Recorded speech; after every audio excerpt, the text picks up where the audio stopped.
Acte 3. À l'inconvénient de trop l'être. Arrivé chez mon amant d'un soir, je remarque l'appartement impeccablement tenu. Je pense apercevoir un début d'escalier, ce qui laisse penser que la chambre se trouve à l'étage et que monsieur a une belle situation.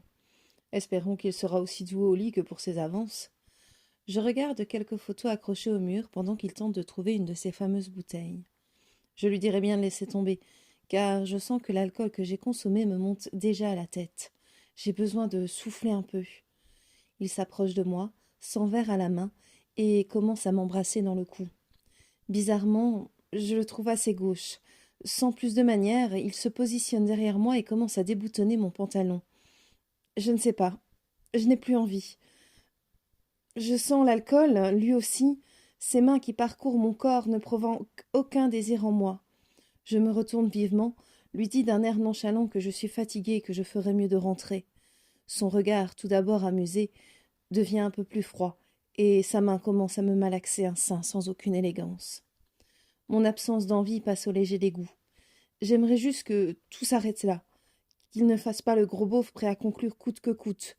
Je sens que je vais lui vomir dessus, et s'il ne s'arrête pas, et oui, non seulement je suis rapidement ivre, mais en plus je pousse la perfection à vomir très facilement. Je lui demande à nouveau d'arrêter en le repoussant, mais son étreinte se resserre. Bizarrement, je dessoule en quelques secondes. Je me vois à la une d'un fait divers macabre ou cloîtré dans ma chambre en train de pleurer, multipliant les douches. Je change de tactique. Attends un peu. J'ai des préservatifs dans mon sac.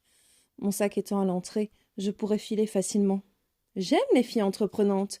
Je vais te le chercher, ne bouge pas. On va bien s'amuser, toi et moi. Merde. Je n'aime pas la façon dont il s'exprime, le regard viandeux qu'il pose sur moi. La lumière d'un appartement est parfois bien cruelle en comparaison de l'ambiance tamisée et alcoolisée d'un bar. Il me l'apporte. Son regard que je trouvais si irrésistible quelques instants plus tôt me fait penser à celui d'un médecin légiste face à un corps gravement mutilé. Par où commencer la découpe? Mon sang se glace. Un petit coin dans ma tête me rappelle que ma mère dit souvent que j'ai un sens aigu du drame. Peut-être est-ce que j'interprète mal la situation. Peut-être que je suis juste une idiote et qu'un gars aussi splendide veuille de moi justifie que je me laisse faire. Je pourrais au moins me vanter auprès des copines, au détour d'un selfie au matin, que je les séduis. J'ai les idées en vrac, la tête coincée dans une brume lointaine. J'ouvre mon sac, cherche approximativement le préservatif pendant qu'il déboutonne sa chemise. En moins de 3 secondes, il est entièrement nu et commence à se frotter contre moi. Je n'en ai pas envie, vraiment pas. Je me sens coincée, totalement coincée. Je fouille encore dans mon sac, espérant y voir plus clair, maudissant cet excès d'alcool. Il n'en peut plus. Mon visage qui se détourne et mes mains qui retirent les siennes le laissent de marbre. Il baisse mon pantalon d'un coup sec et me retourne sans ménagement. Pas là, pas comme ça. Il prend mon sac des mains et le retourne sur la table. Son regard s'arrête sur le préservatif qu'il saisit rapidement. Le mien, sur le taser. Je ne réfléchis pas. Je m'exécute. Son corps se propulse en arrière sous le choc.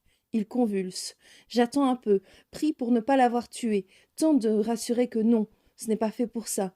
Son corps se calme, j'en profite pour me rhabiller et rassembler au plus vite mes affaires. Je me casse sans ménagement. Au moins, on se souviendra l'un de l'autre. Peu importe ce qui se racontera, mon sens du drame m'appartient, mon corps aussi.